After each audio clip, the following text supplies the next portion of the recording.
मेरा सवाल यह है कि आपने किसी मीटिंग में कहा था कि बिहार 1250 परिवार राजनीतिक परिवार से उभरा हुआ है।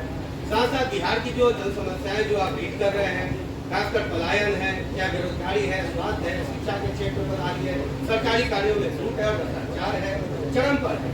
ऐसे में जन स्वराज आंदोलन जो है कैसे सफल बनेगा? और दूसरी बात, आप जो कह रहे हैं कि वोट करेंगे तो किसे वोट करेंगे? फिर तो सारे मैं बता रहा हूँ, मैंने जो आंकड़ा दिया है आपको फिर से दे देता हूँ, उसको याद रखिए। बिहार में जितने लोग एमएलए एमपी बने हैं पिछले 30 वर्ष में, चाहे जिस दल से बने हो, कांग्रेस, आरजेडी, जदयू, भाजपा, सभी के एमएलए एमपी का अगर आप सूची बनाइएगा तो आपको पता चलेगा कि 1250 परिवार के लोग ही यहाँ पर एमएलए एमपी बनते हैं। जैसे मान लीजिए कि आपको लगता है कि लालू जी के पार्टी में परिवारवाद है, लेकिन अगर भाजपा को उठा के बिहार में देखिए, सम्राट चौधरी जी उनके अध्यक्ष हैं, इनके बाबूजी शक्ति चौधरी कांग्रेस में मंत्री विधायक थे, फिर लालू जी का दौर आया तो उसमें भी मंत्री विधायक थे, नीतीश का दौर आया तो उसमें भी मंत्री विधायक थे, जब मांझी जी मुख्यमंत्री बने तो उसमें भी मंत्री बने, और आज अगर भाजपा का दौर लोगों को दिख रहा है तो उसमें भी उन्हीं के घर का लड़का प्रदेश अध्यक्ष बना है। कोई सामान्य कुशवाहा वर्ग का लड़का भाजपा का अध्यक्ष नहीं बना है।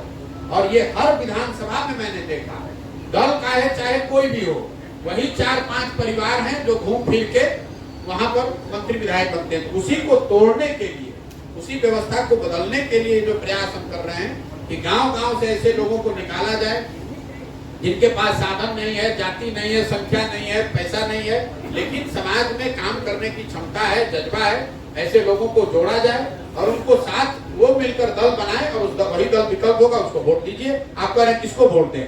जब वो मिलकर लोग दल बनाएंगे उस दल को आप वोट दीजिए। एक भरोसा बात आती है, देश ने देखा है लोकपाल के नाम पर बड़ा आंदोलन हुआ, फिर आप हम कोई आंदोलन कर ही नहीं रहे। आम आदमी पार्टी की बनी, फिर वो भी राजनीति पार्टी बनी। मेरे भाई आप बात समझिए ना, हम बिल्कुल नहीं, आप बिल्कुल आपको समझ नहीं, हम ना जन आंदोलन कर रहे हैं ना मेरा कोई आंदोलन में यकीन है। मैं हर अपने भाषण में बताता हूँ, मैं क्रांति और आंदोलन में यकीन रखने वाले लोगों में से नहीं हूँ। मानव सभ्यता के इतिहास को अगर आप पढ़िएगा तो आपको पता चलेगा कि आंदोलनों से कभी भी किसी भी सभ्यता का भला नहीं हुआ है। फ्रांस की क्रांति को अपवाद के तौर पर हटा दीजिए तो किसी भी सभ्यता का आंदोलन से भला नहीं होता। आंदोलन क्या है?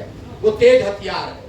तेज हथियार से आप पेड़ को काट सकते हैं, तेज हथियार से पौधे को वृक्ष नहीं बना सकते हैं। आंदोलन के जरिए आप लोगों को सत्ता से हटा सकते हैं। जैसे जेपी का आंदोलन हुआ तो आप उन्होंने बिहार इंदिरा गांधी की सत्ता को हिला दिया, हटा दिया, लेकिन उससे बिहार नहीं सुधर गया, उससे देश में नई व्यवस्था नहीं बनी। सुनिए बात को, पहले आपने सवाल किया है तो सुन लीजिए। ये अभियान है, आंदोलन। किसी बात को, शब्द का चयन करते समय ध्यान रखिए, आंदोलन नहीं है, ये अभियान है, जहां जाकर समाज को हम ये बता रहे हैं कि आपकी समस्याओं के मूल में, जड़ में ये दिक्कत है कि आप अपने अधिकारों के प्रति, अपने बच्चों के भविष्य के प्रति सजग नहीं है। वो सजग होइए और अपने बच्चों के लिए नई व्यवस्था बनाइए और उनको वोट कीजिए। यही बात कर रहे हैं। ये कहाँ आंदोलन है, कहाँ धरना प्रदर्शन कर रहे हैं, कहाँ किसके खिलाफ बोल रहे हैं? हम तो जाकर जनता को बता रहे हैं कि भाई आपकी गलती है, नेता को क्यों गाली दे रहे हैं? नेता को आप जिता रहे हैं। आप मुजफ्फरपुर में देख लीजिए, एक ही परिवार के आदमी पिछले 30 साल से यहाँ सांसद बन रहे हैं, और आप लोग तो सब पत्रकार प्रबुद्ध लोग हैं, आप लोग भी वोट दे रहे हैं, सब दे रहा है वो, तो क्यों दूसरे को कह रहे हैं कि भैया गलती वोट दे रहा है? आपको मालूम है कि वो आदमी काम नहीं कर रहा है, फिर भी जाकर वोट दीजिएगा। तो जब तक ये नहीं सुधरेगा तब तक आपने यहाँ पर इनके बाबूजी को, इन सांसद के महोदय के बाबूजी को आपने पहले जिताया आरजेडी के नाम पर, फिर आपने उनको जिताया जदयू से, अब उसी परिवार के आदमी को आप भाजपा से जिता रहे। कुछ परिवर्तन हुआ? नहीं हुआ। आगे भी अगर वो कल जनसुराज से जीत जाए तो उससे क्या परिवर्तन हो जाएगा? यही बात तो आपको बता रहा हूँ।